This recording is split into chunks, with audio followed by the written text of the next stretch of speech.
It was cold that night on McDaniel Street, Castleberry Hill. Police lights bounced off the wet asphalt, blue and red flashes painting the barbershop walls. People were yelling, some crying, others frozen, just watching. Shell casings covered the ground like somebody poured gold over blood. A man lay face down, his white tee soaked red, his friends screaming his name through the noise. Nut! Nut! They kept yelling, but he wasn't moving. Cops whispered his name too, almost careful with it. Donovan Big Nut, Thomas Jr., 26 years old. The moment he hit the ground, Atlanta changed forever. Before that night, Atlanta was already a city living two different lives. On one side, you had the rap capital of the world, where every club was packed with new trap stars and every block had a kid dreaming of a deal. From Bankhead to Zone 6, everybody wanted to come up, and Zone 3 was right in the mix of it. The early 2010s turned Atlanta into a hit factory. Gucci Mane, T.I., Future, Migos, Young Thug. Everybody had something moving, but under all that fame and flash, the streets were still talking in red and black. Down in Zone 3, especially around Cleveland Avenue and Summerhill, the blood sets had roots deep in the pavement. These weren't just kids claiming colors for fun. Most of them had ties going back to the Cali Bloods that came east in the 90s. Atlanta made it its own thing though. The Inglewood family Bloods, 9 Trey, Sex Money Murder, and a few other branches started popping up. Crews repped neighborhoods instead of blocks, and the city was split into zones that almost felt like invisible borders. Everybody knew where they belonged and who not to cross. By the time the new decade rolled around, gang culture and rap were moving hand in hand. It wasn't even hidden. Rappers would shoot videos right outside the same apartments where their crews hung out. The studio felt like an extension of the street, and most times the same people in the booth were the ones moving work or holding the block down. Being respected in music still meant you had to be respected in the streets. For the police, it got messy fast. They couldn't tell who was really rapping and who was really running things. A lot of managers were ex-gang members, and a lot of rappers were active. They tried calling them hybrids, people living both lives at once. They had talent, but they also had enemies. Money didn't erase the problems, it just gave people better cars to slide in. Atlanta was growing rich off trap music, but it was also bleeding from its own success. Everybody wanted to be a boss, but in a city full of bosses, somebody always had to fall. By 2014, the tension was thick, and behind every flashy mixtape or club anthem, there was a set ready to defend a name, a color, or a friend. The streets weren't quiet. They were just waiting on something loud enough to break the peace. Donovan Big Nut Thomas Jr. came up right in the middle of all that noise. Born and raised in Southwest Atlanta, he wasn't just another dude from the block. Folks say Nut had a sharp mind and a calm kind of power that made people listen. He came from the Inglewood family Bloods, one of the more organized sets in the city, with real ties back to California. Nut moved different though. He wasn't the loud type flashing guns on camera. He was the one making calls, putting plays together, and keeping things steady. By his mid-20s, Nut had already earned his stripes. He wasn't just respected because he could fight or shoot. He was respected because he could think. He played chess while others played dice. He made connections across zones, even with people outside his set, and that was rare. Some saw him as the kind of man who could have united Atlanta's streets under something bigger than beef, but that same influence made him a problem for others. Nut wasn't stuck in one world either. He started building bridges into the music game. He was close with YFN Lucci, another young blood from Summerhill trying to make it out through rap. Nut saw Lucci's potential early, encouraged him to focus on music, and even helped guide him into the business side. People close to them say Nut acted like a big brother, teaching Lucci how to move right and stay focused. By 2014, Lucci had signed a deal, and Nut was helping him turn that street name into a brand. He also had ties to Rich Homie Quan, another Atlanta name who was rising fast. Quan had been part of Birdman's Rich Gang alongside Young Thug. That connection mattered because back then, Thug and Quan were like brothers. But when Quan started drifting away, rumors spread that Nut might have had a hand in that split. Nobody could confirm it, but the idea that Nut was backing Lucci while also managing Quan's moves didn't sit right with everybody in the city. To most people, Nut was a man trying to transition. He talked about starting a real label, getting out of the streets, and building something that could last. But he still had one foot in the dirt because in Atlanta, you don't get to walk away that easy. The same loyalty that made people love him also kept him tied to dangerous situations. Everybody who knew Nut said he was loyal. He made sure people around him ate. He'd pull up in clean whips, take care of his people, and still show love to the hood that raised him. He had that OG energy that made younger dudes want to prove themselves for him. But in the streets, too much respect can be dangerous. When people start saying your name too much, someone out there starts wanting your spot. By the end of 2014, Nut's influence was heavy. He was respected by the Bloods, connected in music, and known across multiple neighborhoods, but that also meant he was surrounded by jealous eyes. Old street issues were starting to mix with music politics, and the city was shifting fast. Some people whispered that Nut's peacekeeping ways made him soft. Others said he was untouchable. Both sides were wrong, because in Atlanta, no one stays untouchable for long. The balance Nut tried to keep between music and the streets was breaking. The rap world was exploding. Money was pouring in, and the lines between friend and rival were getting blurry. Somewhere between loyalty and business, someone decided Donovan Big Nut Thomas Jr. had too much power, and once that thought hit the streets, the countdown had already started. By the time Big Nut's name started ringing across Atlanta, two young stars were already shaping what the streets would soon call a war. On one side was Rayshawn Bennett. The world knew him later as YFN Lucci. On the other was Jeffrey Williams, who the world came to call Young Thug. Both were from the South Side, both came up through blood neighborhoods, and both were chasing power through rap. Their stories looked similar from far away, but up close, they were heading toward the same lane with no brakes in sight. Young Thug grew up in Cleveland Avenue, deep in Zone 3, one of the city's hardest areas. He came up during the mid-2000s surrounded by the Cleveland Avenue boys, many of them connected to blood sets that later became known as YSL, meaning Young Slime Life. People close to him said the name started as a brotherhood, a small group of homies trying to rise out the hood. But as Thug's music exploded, the crew grew with him. By 2012, YSL was everywhere around Cleveland Avenue, repping green bandanas, mixing money and loyalty under one banner. Thug's style was different from everyone around him. He wore skirts, painted his nails, and spoke in a voice nobody else had. But behind all that wild energy was a man deeply tied to the streets. He had homies who moved work, who carried guns, and who'd slide for him if things got serious.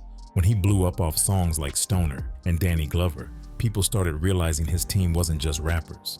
The ones behind him were real Atlanta hitters with long memories. YFN Lucci came from Summerhill, just a few miles away, but the environment shaped him differently. He was raised around Mechanicsville and Summerhill projects, areas long known for blood activity tied to the Inglewood family and 9 tray sets. Lucci wasn't loud about it, but everybody in the city knew who his people were. He wasn't pretending. He had grown up seeing the same pain Thug did, but he stayed cleaner in the image, focusing on music first. When Lucci dropped Wish Me Well in 2014, Atlanta started paying attention.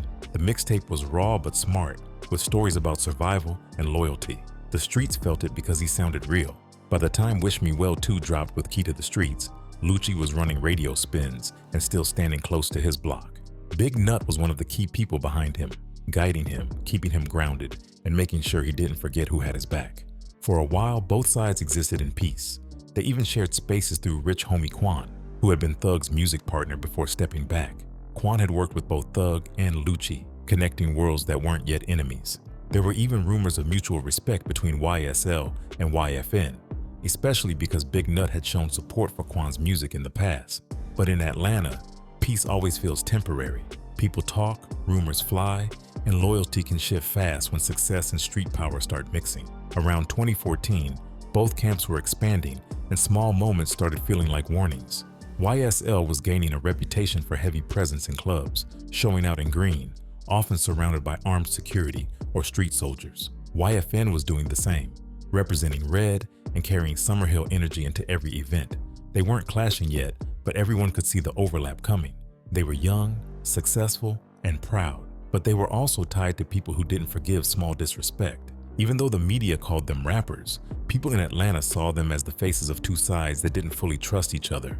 The tension was quiet, like a streetlight flickering before a blackout.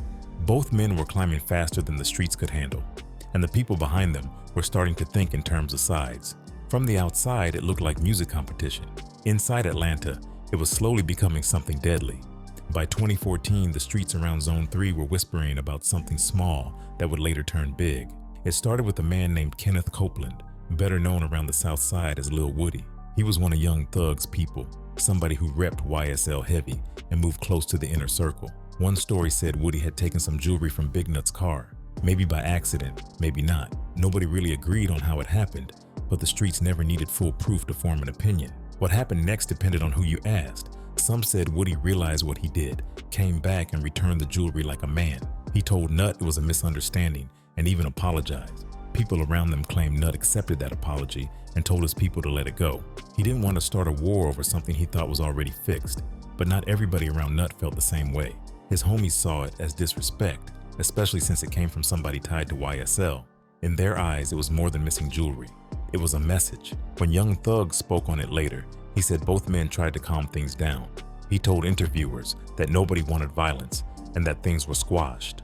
But later, Lil Woody called Thug a liar, saying Thug had actually helped fuel the tension instead of ending it. That statement hit deep because Woody was YSL, and if he was calling Thug out, that meant the bond inside their own camp was already cracking. Police reports from that period show an increase in shootings around Cleveland Avenue and Summerhill, though none directly connected to the jewelry situation.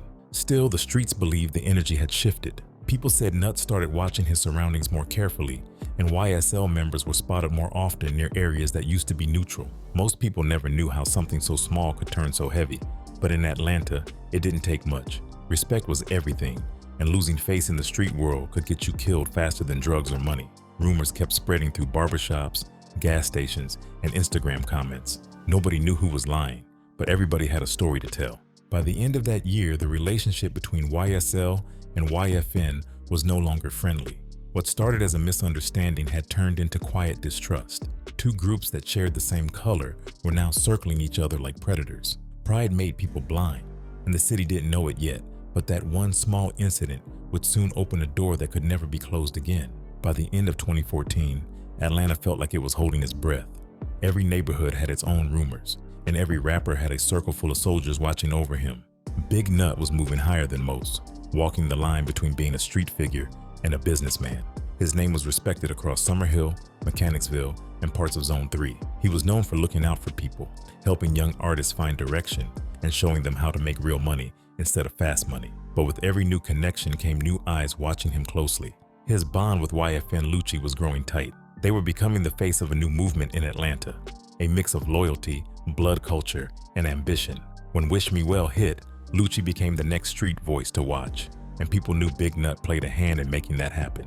To YFN, he wasn't just an OG, he was the anchor, the one who held the crew together and kept the wolves from closing in. But in the eyes of some, especially those connected to YSL and Cleveland Avenue, Nutt's influence started to look like a wall-blocking opportunity. Thug's camp was expanding fast, and his success was bringing real money into their side of town.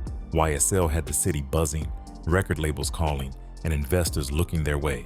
Some people around Thug began to whisper that Nutt's growing role in Lucci's world was bad for business. They felt like his name carried too much weight in areas that used to listen to Cleveland Ave. The city was small when it came to rap politics. People moved between the same studios, shot videos in the same streets, and hit the same clubs on weekends. Sometimes, YFN and YSL were only a few feet apart, surrounded by their own people, pretending everything was calm.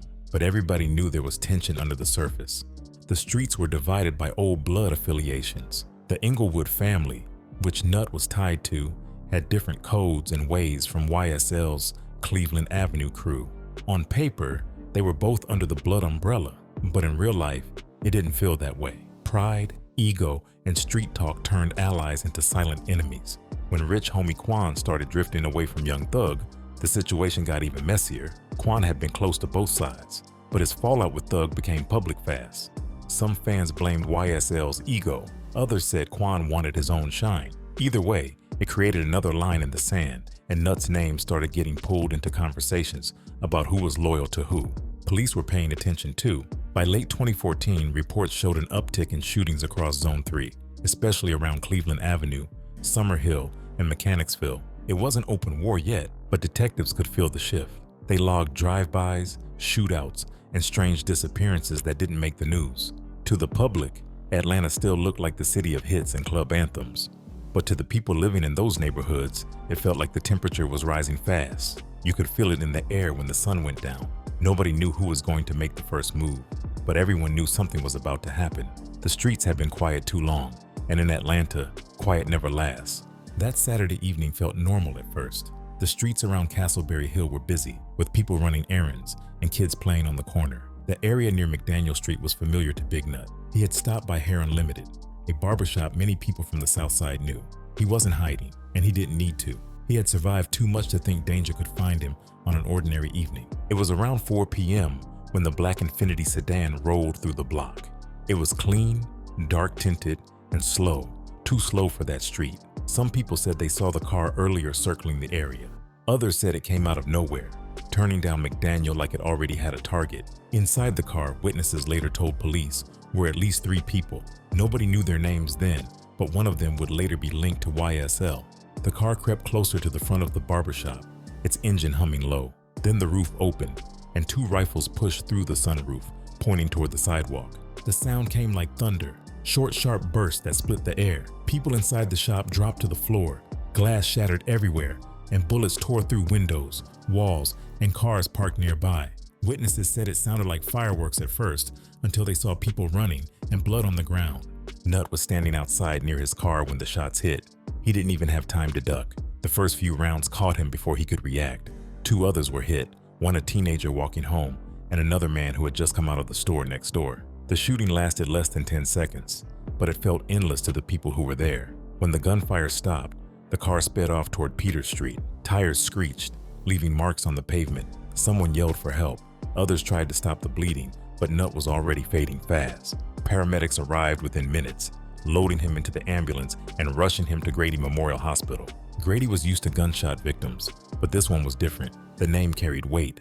As doctors worked to save him, the news was already spreading across phones and social media. People were calling each other saying they got Nutt, they really got him. He didn't make it through surgery. At 7:10 p.m., Donovan Big Nut Thomas Jr. was pronounced dead.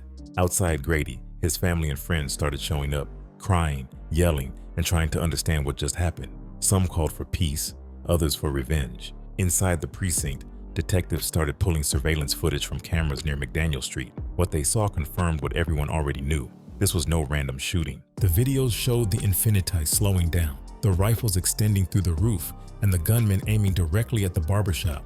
The precision told police that Nutt was the target, not just a bystander. The killers came to make a statement, and they made it loud. That night, the city changed. Castleberry Hill, usually a quiet part of downtown Atlanta, turned into a crime scene filled with flashing lights and crying families. Reporters showed up asking questions nobody could answer. The block was taped off, shell casings counted, and detectives were already whispering names behind the tape. By midnight, word had spread across every side of Atlanta. People in Summerhill were lighting candles, while people in Cleveland Avenue were staying quiet online. Inside clubs, the DJs stopped the music for a moment when the news hit. To outsiders, it was just another Atlanta killing. To the streets, it was the one that started something they could never stop. Police called it a deliberate hit. The people called it revenge. The city called it war. Before the night was over, Instagram was filled with tributes and coded messages. Red emojis flooded timelines. Pictures of Nutt appeared with captions like "Long live Big Nut" and "For Nutt we slide." In the same breath, others posted laughing emojis and lyrics that only the streets understood. It wasn't just grief anymore. It was warning shots written in captions. The next morning, news stations covered the story with calm voices, calling it a targeted drive-by near downtown. But those who lived it knew better. Big Nut wasn't a random name. He was a foundation for people like YFN Lucci and the Inglewood family Bloods. His death wasn't about robbery or money. It was about power, loyalty, and control over who ran Atlanta's streets. The police could count casings and follow leads, but the truth was already spreading faster than any investigation. People in the neighborhoods were already picking sides, and the silence that followed was louder than the gunfire that took him. Everyone knew that when you take someone like Nutt off the board, you don't just kill a man, you shift the city's balance, and you open a door that can't ever be closed again. The day after Big Nut was killed, Atlanta woke up in shock. The streets were quiet, but every corner felt heavy. People didn't have to ask what happened because everyone already knew. By sunrise, his name was trending online and painted across walls in Summerhill and Mechanicsville. "Long live Big Nut" became the message, written in red and posted by anyone who ever knew him. His funeral hit the city like an earthquake. Hundreds showed up, filling the church until people stood outside, holding candles and flags. Old heads from the Inglewood family pulled up, and younger sets showed respect even if they weren't directly connected. Cars lined up for blocks, engines running while people cried quietly. YFN Lucci stood near the front, wearing all black and looking like the weight of the world sat on his shoulders. Reporters called it one of the biggest street funerals Atlanta had seen in years. Social media turned into a battlefield that week. Some people mourned while others sent coded messages. The emojis told more stories than the captions. Red circles, blood drops, and snake emojis started flying across timelines. People were using songs and hashtags as weapons. Comments under Lucci's post said, "They gon' pay for that." Others wrote, "They know who did it." Nobody said the names out loud, but everyone knew what they meant. Behind the screens, the city was splitting. Summerhill, Mechanicsville, and parts of Zone 3 started calling for justice the only way they knew how. On Cleveland Avenue, things got tense, and even people who weren't involved began watching their backs. Barbershops, corner stores, and recording studios became spots where whispers carried more fear than facts. Police flooded the area, trying to calm things down before it got worse. Detectives canvassed McDaniel Street, knocking on doors and reviewing security footage from nearby businesses. They traced the bullets and found the shell casings matched assault rifles used in other shootings across Zone 3. The pattern pointed to something organized. This wasn't random. Whoever planned it wanted Nut gone for real. Within days, a name started floating through both the streets and the precinct. Kenneth Copeland, the same Lil Woody tied to YSL, suddenly showed up at Atlanta Police Headquarters. He told officers that his life was in danger. The moment he said it, detectives started asking questions that led straight toward YSL's circle. Woody's statements hinted that people close to Young Thug had been talking about Nut weeks before the shooting. The detectives didn't have enough to make an arrest yet, but the streets didn't care about official evidence.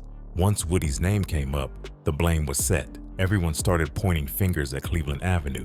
The tension between YSL and YFN turned into open hatred. Every post, every song lyric, every silence was taken as a threat. The city wasn't just mourning anymore. It was waiting for the next move. The investigation stretched for months, but the detectives working the case refused to let it fade away. By spring 2015, they had enough leads to start connecting dots. The main clue came from surveillance footage near McDaniel Street.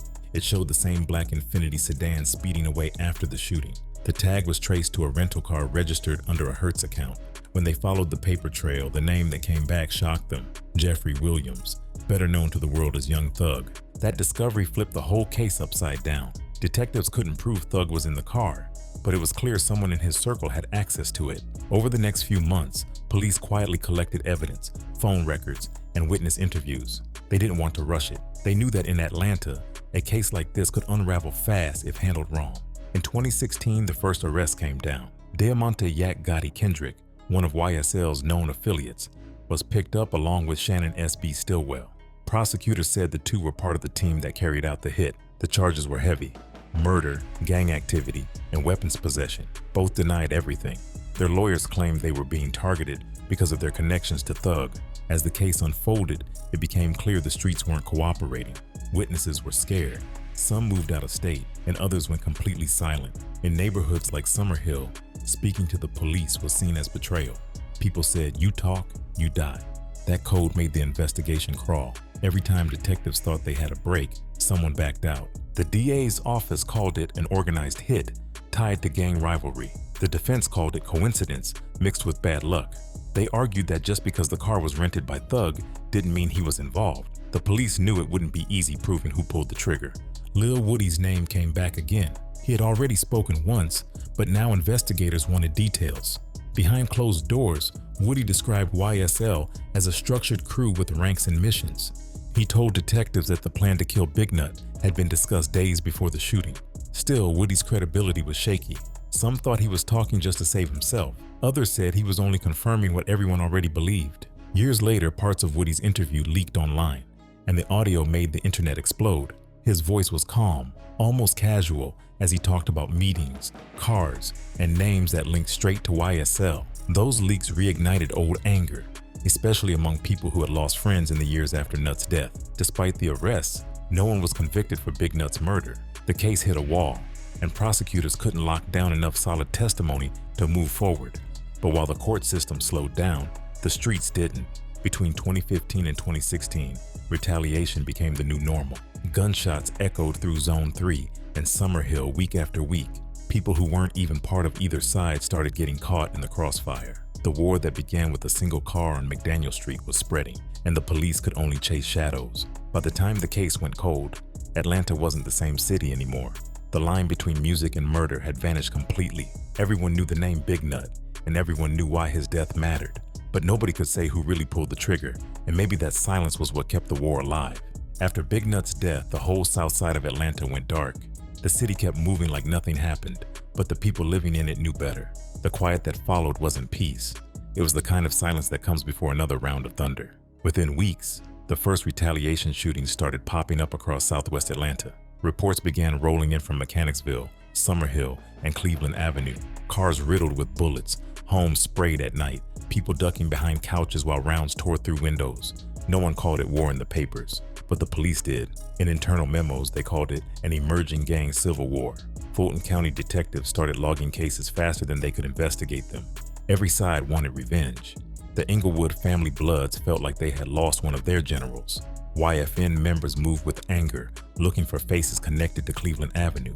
On the other end, YSL soldiers were ready for the smoke. They were riding through Summerhill just to make a point, flashing gang signs and recording videos that showed they weren't scared. The city became divided by invisible borders. Everyone knew which blocks belonged to which set, and crossing into the wrong one could get you dropped before sunset. By mid-2015, the violence had already forced families to move. Parents who didn't care about the politics packed up their kids and left. Schools saw attendance drop in areas around Zone 3 because kids were scared to walk home.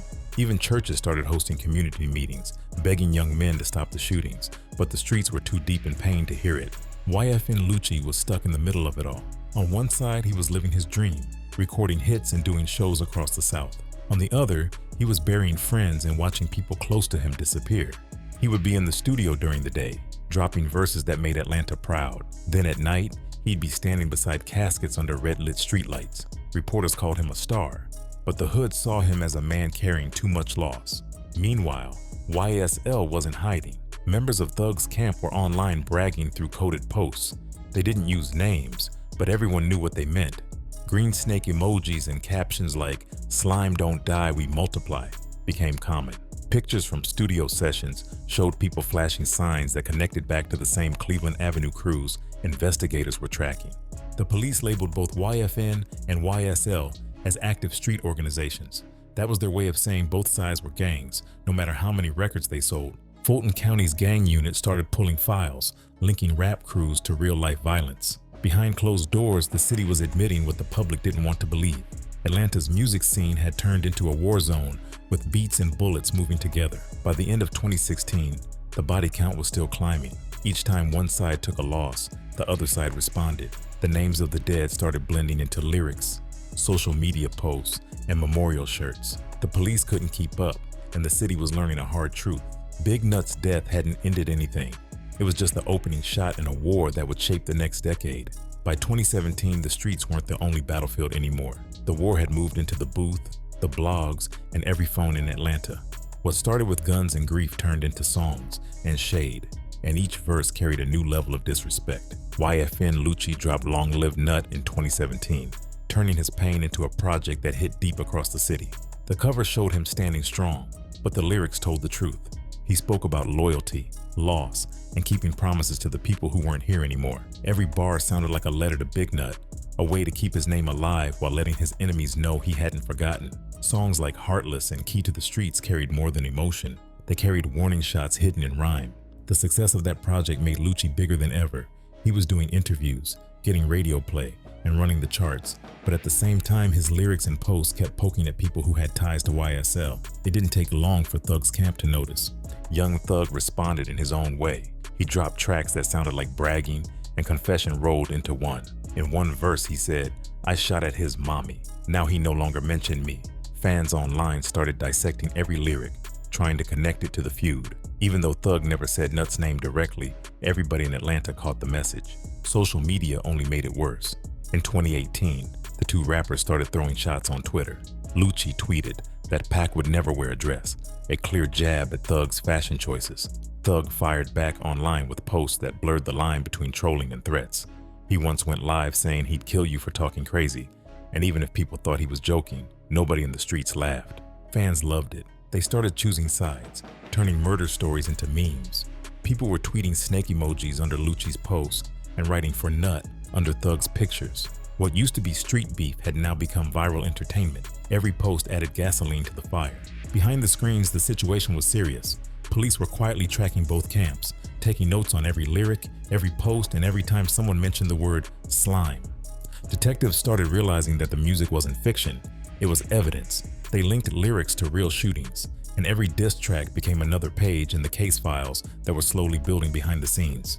By 2019, both men were at the top of their careers, but their feud had turned personal in a way the city hadn't seen before. It wasn't about record sales or fame anymore. It was about loyalty, legacy, and who controlled the streets. The music became the new weapon, and every song dropped after that felt like the next step towards something worse. By 2017, the war between YFN and YSL had already soaked too many blocks in blood. The streets were calling it Atlanta's Red Zone, a name that fit too well. Every month brought new shootings, new targets, and new bodies. It didn't matter if you were deep in the game or just lived nearby. If your address sat between Summerhill and Cleveland Avenue, danger came knocking without warning.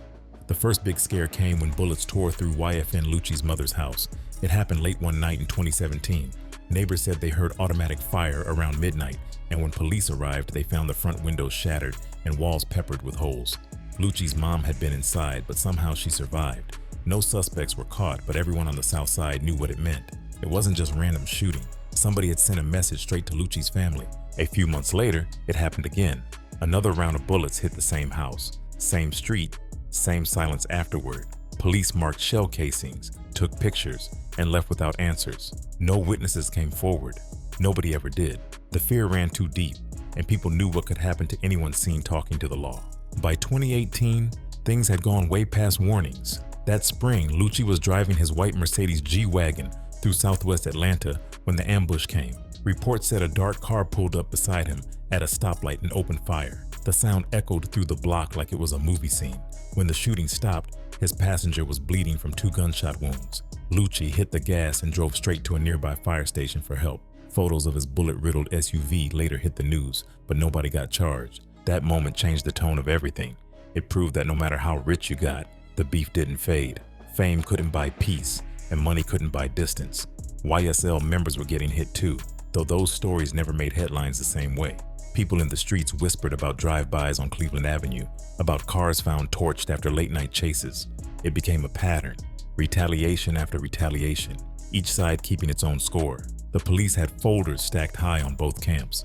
Reports of shootings, threats, robberies, and suspected gang activity filled their files. The gang unit tried to map connections between songs, cars, and shootings, but nobody would talk. Every time they interviewed someone, they got the same answer. I didn't see nothing. It was the Atlanta rule. No cooperation, no conversation. By 2019, tension reached its peak.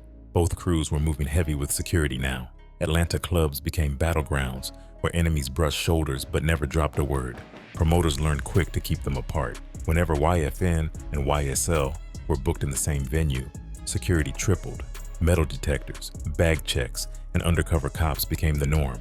But even with all that, the energy inside those rooms stayed electric and dangerous. Videos from those years show how close things came to exploding. YSL members flashed green flags in VIP sections, while YFN supporters filmed themselves across the room throwing up blood signs.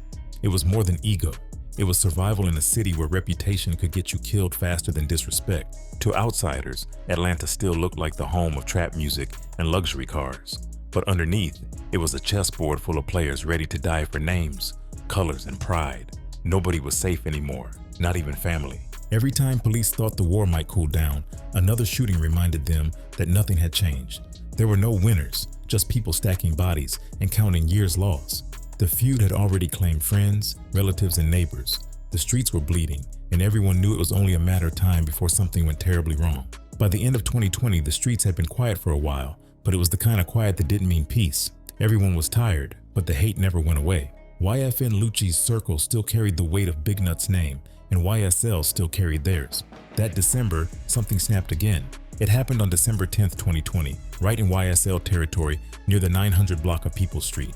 The night was cold, but 4 men inside a white SUV were moving with heat. Reports later said it was a YFN crew on a mission. They rolled deep into rival turf looking for enemies, guns loaded and ready. The plan was simple: hit first and get out fast. But in the streets, plans never go perfect. As soon as the shots went off, the neighborhood erupted in return fire. People said they heard at least 20 rounds that night echoing off the houses like thunder. The SUV sped off, tires screeching through the intersection, but the chaos inside was worse than what they left behind. One of the men in the car, 28-year-old James Adams, had been hit in the head. He was bleeding heavy, barely conscious. As panic took over, someone in the car started yelling to dump him. Moments later, drivers on the other side of the street saw something fall out of the moving SUV. When police got the 911 call, the dispatcher heard the witness say, "They threw him out. They just threw him out." Officers arrived to find Adams lying in the street, bleeding out. He was pronounced dead shortly after. The car that dumped him was already gone, but it didn't stay hidden long.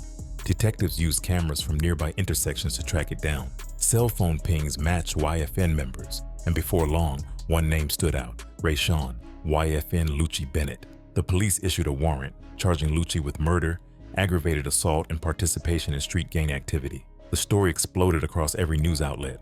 For years, Lucci had been painted as the victim in the war. Now the headlines called him the suspect. The hunter had become the hunted. When he turned himself in weeks later, the streets went quiet again. But this time it wasn't from fear, it was disbelief. The same war that started with Big Nut's murder had now come full circle, and Atlanta could only wonder how many more lives it would take before the city finally stopped bleeding. By 2021, YFN Lucci wasn't free anymore. The December 2020 drive-by had flipped everything upside down. He turned himself in early that year and ended up in Fulton County Jail, locked up in the same city where all the bodies had dropped. Everyone thought the war might finally cool off with both leaders behind bars, but that couldn't have been more wrong. Inside Fulton, the energy was darker than the streets. The jail was overcrowded, the guards were tired, and the lines between music crews and gangs didn't exist anymore. You could walk past 3 cells and find people from both sides staring each other down. Lucci's people warned him the moment he got there that he wasn't safe. YSL members were everywhere, and even though most were in on other charges, the politics didn't stop. It didn't take long for things to get ugly. In February 2021, word leaked that Lucci had been stabbed inside the jail. The report said it happened during recreation time, quick and planned. Someone came up behind him with a homemade shank, trying to hit his neck. He fought back, barely surviving. The wound wasn't fatal, but it was deep enough to send him to the medical wing. Guards rushed in after hearing the commotion, finding blood on the floor and a crowd yelling. The next day, the whispers started. Other inmates claimed there was a bounty on Lucci's head, ordered by YSL members still inside the system. Detectives later confirmed that they intercepted calls, hinting at a hit being planned from the outside. The plot sounded like something straight from a movie, but it was real life. Court filings even named a few men connected to the attempt. Jaden Myrick, a YSL affiliate already serving time for another murder, was one of the suspects. Another name, Antonio Obama Sumlin, came up in the paperwork too. Both men were accused of coordinating the attack and asking for clearance before making another move. Investigators said the permission came from none other than Jeffrey Williams, Young Thug himself, who was sitting in another part of Fulton County Jail on unrelated charges at the time. Prosecutors later revealed recorded phone calls where Myrick and Sumlin allegedly spoke about needing Thug's approval to handle Lucci once and for all. Even inside the same facility, they were still running operations like generals in a street war. The video from the attack never got released to the public, but court documents described it in detail. Lucci walking through the block, 2 men approaching fast, one with a sharp object wrapped in cloth. A quick swing, then chaos. The guards pulled everyone apart within seconds, but the damage was already done. It showed that even behind steel doors, the war wasn't slowing down. After the stabbing, Lucci filed emergency court motions begging to be moved to another facility, saying his life was in constant danger. His lawyers called it a death sentence waiting to happen. The request was denied at first, then reviewed again when investigators confirmed the hit rumors were legit. The streets outside started buzzing with the news. Social media blew up with posts saying they tried to finish what they started. YSL members denied it, but the whispers inside Fulton never stopped. The beef had moved from the block to the cell, and the chess game wasn't over. It had just changed boards. Every move either side made was now about survival. Nobody wanted to die, but nobody wanted to fold either. By spring 2022, Atlanta had seen years of blood, music, and chaos. Police had files stretching back to Big Nut's murder, and every new body added another layer. Detectives knew this wasn't just a random street war. It was organized. When Fonnie Willis became the Fulton County District Attorney, she decided to take it apart piece by piece. On May 9th, 2022, she announced a 56-count Rico indictment against 28 members of YSL. The names on that list sent shockwaves through the city. At the top was Jeffrey Young Thug Williams. Right under him were Sergio Gunna Kitchens, DeMonte Yak Gotti Kendrick, Shannon S.B. Stillwell, and more. The document laid everything out: murders, drug deals, gun charges, car rentals, lyrics, and coded communications. The press conference looked like something out of a crime movie. DA Willis stood in front of reporters and said the quiet part out loud. "We have a responsibility to show this city that no one is above the law." She called YSL both a record label and a criminal organization. She pointed directly to the murder of Donovan Big Nut Thomas Jr. as the event that started it all. She said that was the foundational act of a criminal conspiracy stretching across years. That statement changed everything. For the first time, the public heard what police had been whispering since 2015. They had connected Nut's murder, the rental car in Thug's name, and multiple YSL members to a web of shootings that followed. Willis told reporters that more than 50 murders since 2015 were tied in some way to the feud between YSL and YFN. The 88-page indictment spelled it out like a timeline of destruction. It mentioned the Hertz rental linked to the Infiniti sedan from Nut's murder. It quoted lyrics from Thug's own songs like, "I never killed anybody, but I got something to do with that body." It listed social media posts showing YSL members bragging about violence and using snake emojis as their symbol. Prosecutors argued that the music wasn't art, it was confession. When the news broke, social media lost its mind. Some fans screamed that hip-hop was under attack, saying the government was criminalizing lyrics and culture. Others said it was about time the city faced the truth. Streets that had once celebrated Thug's rise now watched him in handcuffs, being led out of his Buckhead mansion by SWAT. Helicopters circled the home, while officers carried boxes of evidence. Gunna turned himself in days later, walking into Fulton County Jail quietly while cameras flashed outside. He was charged with 1 count of racketeering, accused of promoting YSL's image and helping the organization maintain power. His name trended online for days, and fans started arguing over whether he was a rapper or a soldier in disguise. Inside the courtroom, Thug's defense team argued that YSL was only a music label, not a gang. They said the prosecutors were using art to twist perception, but the DA's office played recorded calls, flashed photos of weapons, and showed gang tattoos in court. They described YSL as a pyramid-style hierarchy with Thug at the top, calling shots through coded language and songs. Fonnie Willis didn't blink. She told the media that the city had been bleeding for too long. "This isn't music," she said. "It's murder wrapped in melody." She promised more Rico cases were coming, not just for YSL, but for every crew feeding the war. When reporters asked her if she believed the feud was still active, she didn't hesitate. "Probably 50 murders since 2015 came from this beef," she said. "Atlanta deserves to sleep without gunfire." That statement echoed across every platform.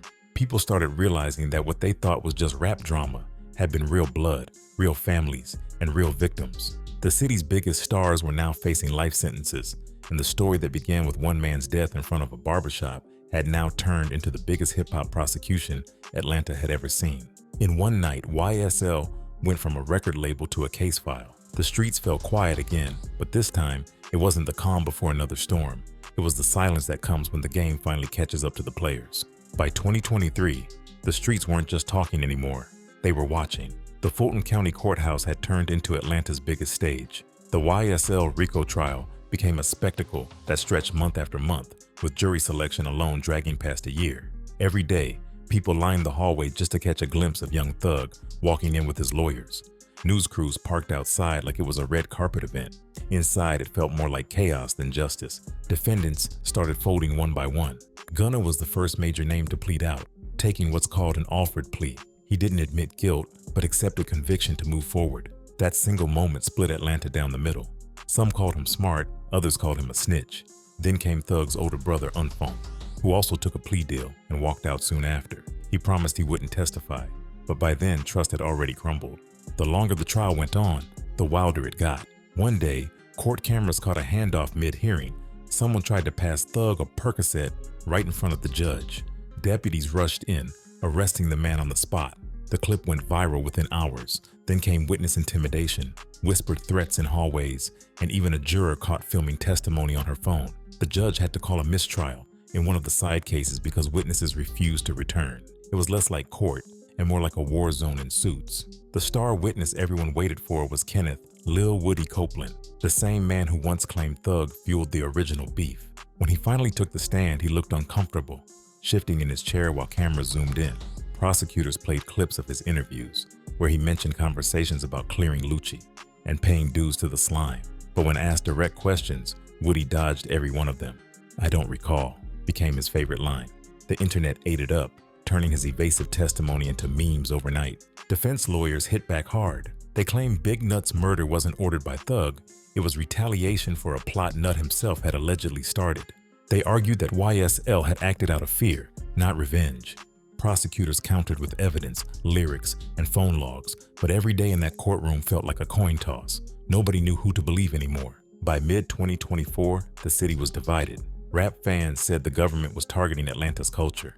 Families of victims said justice had been too slow. The courthouse had become the last battleground of a war that started 9 years earlier with one man's death outside a barbershop. When the verdicts finally came, the reactions hit Atlanta like another explosion. YFN Lucci was the first to settle. In early 2024, he took a plea deal that gave him 20 years, 10 to serve, 10 on probation. After credit for time served and good behavior, he walked out of prison in January 2025. His release video went viral, showing him hugging his kids and promising to focus on family. He called it a second chance, but you could see the pain behind his smile. Young Thug's case wrapped up months later. In October 2024, after nearly 3 years of back and forth, he shocked everyone by entering what the court called a blind plea. The judge handed him probation with strict conditions. He was banned from Atlanta for the duration of his sentence, forced to stay away from all YSL members, and placed under federal supervision. When he walked out, his face was unreadable. Neither happy nor broken, just tired. Yak Gotti and Shannon S.B. Stillwell, who had spent years fighting the charges tied to Big Nut's murder, were both acquitted. The evidence had gone cold after nearly a decade, and witnesses refused to testify. Their release drew mixed reactions. To some, it felt like freedom. To others, it felt like unfinished business. Outside the courthouse, emotions boiled over. Some people cheered, saying Atlanta's biggest names were finally free. Others cried, saying the justice system had failed the families still grieving. Reporters called it closure without clarity. In the end, both camps were off the streets, but nobody felt safe. The trials had drained the city's energy, leaving behind silence instead of satisfaction. For every person who walked free, another still carried the memory of a lost son, brother, or friend. The paperwork was done, but the wounds were still open. After nearly a decade of chaos, Atlanta finally started to breathe again. The streets were quieter, and the police said shootings had dropped since the Rico arrests. The neighborhoods that once echoed with gunfire now echoed with kids playing basketball in the afternoons. But the silence wasn't peace, it was exhaustion. Younger rappers began moving differently. They stopped flashing colors in videos and stopped shouting out sets in their lyrics. The new generation had seen what happened when rap and revenge got mixed too close. They quoted "Long Live Nut," not as a war cry, but as a warning. Some even painted it on studio walls to remind themselves why they were in the booth and not on the block. YFN Lucci started speaking in interviews again, softer this time. He talked about his kids, about redemption, and about how fame without peace meant nothing. He said he wanted to build something Big Nut would have been proud of. On the other hand, Young Thug stayed silent. He left Atlanta for good, living quietly in another state, away from cameras and microphones. Every few months, someone spotted him online in a photo, looking smaller but freer. Each January, people still gather near McDaniel Street, where Nut died. There's a mural now, his face big and smiling, painted on the side of a corner store. Candles line the sidewalk, and every year new names get added to the list of people lost since that night. Some still wear red, some green, but nobody talks about revenge anymore. For those who knew him, the loss never healed. They said Nut was the kind of man who could have brought everyone together if he'd lived longer. Instead, his name became a reminder of what Atlanta lost chasing power. Big Nut's death started with the burst of bullets and ended with the city learning what silence costs. One man's murder stretched into a decade of pain, pride, and proof that loyalty can destroy the very people it's meant to protect. Fonnie Willis once said, "You can't fix what you won't face." Now the barbershop corner where it all began stands rebuilt, the walls painted clean. On quiet days, you can still hear kids laughing outside. The voiceover fades with one truth. Big Nut wanted to build something real. Instead, his name became a warning.